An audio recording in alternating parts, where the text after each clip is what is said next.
If you're feeling stuck, this message is for you. And I have been talking about this for a while because I've been feeling stuck for actually years. And I started really noticing progress in my reality and in myself and in my thoughts. And then I started to default back into my old thinking. And that's what I want to talk about. Because so in July, I decided that I needed to step into the actions of the person that I really want to be. And I couldn't sit in victimhood, and I wanted to better myself and get healthy, and I wanted the body that I desire for myself and to feel confident. And I've always been into fitness anyway, so I decided to go to the gym. And the gym I picked has childcare, so it was perfect for me. And I was going to the gym about 5, 6, sometimes 7 days a week consistently. And I was feeling proud of myself. There were some points where it was a struggle, but for the most part, I felt passionate about it. I actually wanted to do it, and I was excited about it. And then winter came, and with winter came all these old excuses that I had before. And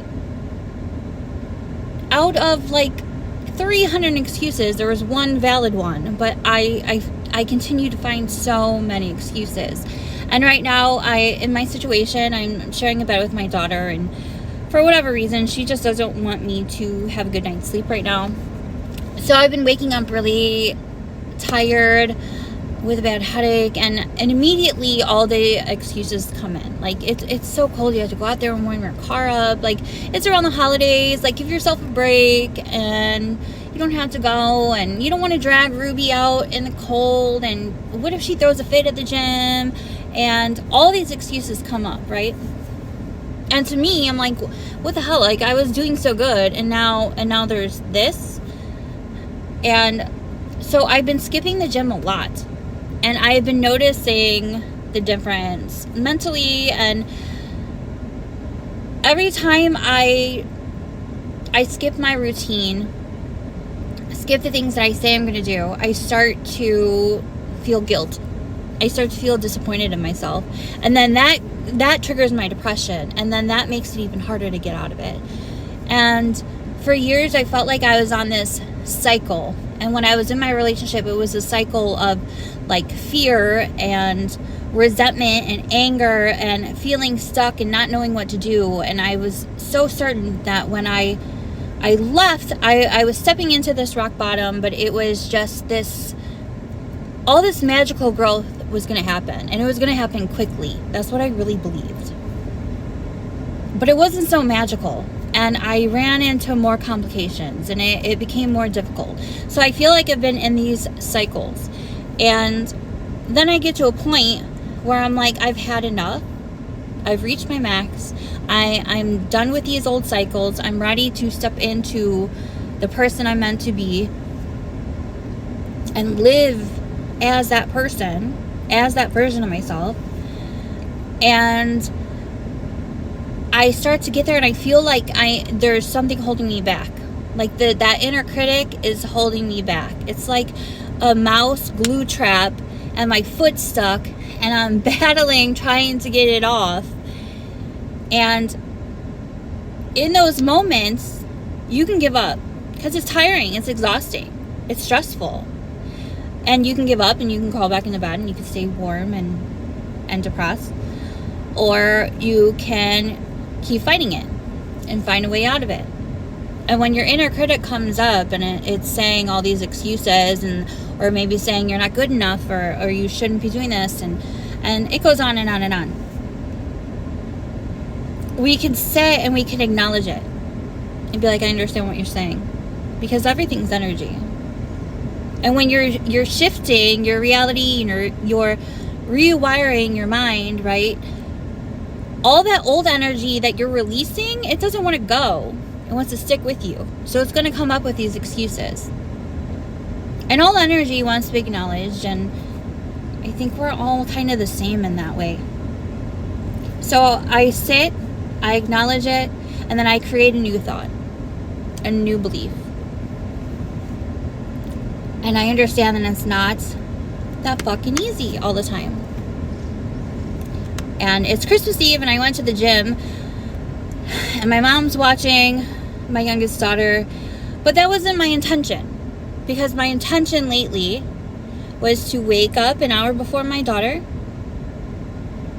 make some tea, sit down, meditate, drink my tea, stretch, get ready, have everything already set out the night before for my daughter and I wake her up, we go to the gym. And I've been avoiding it every day. I've had this plan set in my head for a long ass time now.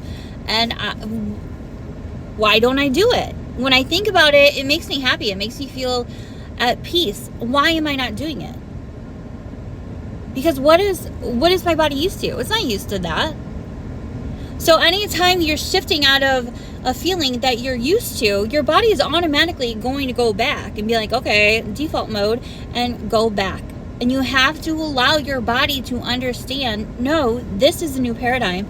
We're switching. We're going to be happy and healthy and at peace and not worry about the future. And there's so much undoing involved. And I wanted to share this because I know other people are feeling this way. I know we're all stuck in this matrix and we're going to work, picking up the kids, coming home, making dinner, putting the kids to bed, showering, going to bed, and doing it all over again. It's what we're all doing. Well, not me at this moment, but that's what we're all doing. And I think a lot of the times we come to a point where we're either going to change that or we're just going to sit in defeat and be like, this is my life. I have to pay bills. This is reality. And that's fine. Both ways are fine. But to the ones who want to change it and want to heal and want to experience a different way of life, I just want to let you know that I understand. And that I think you are seeing this message because you're feeling like giving up. And I need you to keep pulling on that mousetrap and get your ass out of it. Acknowledge it, give it love, send it love, and then create a new thought. It's okay to be sad. It's okay to mess up sometimes. It's okay to let yourself down. It's okay to be stressed. It's okay to feel disappointed. It's not okay to hold on to it because it's not going to make you feel good. So feel what you're going to feel and then let it go. And tomorrow's a new day. So that's what I wanted to share with you. Merry Christmas, happy holidays, and I love you.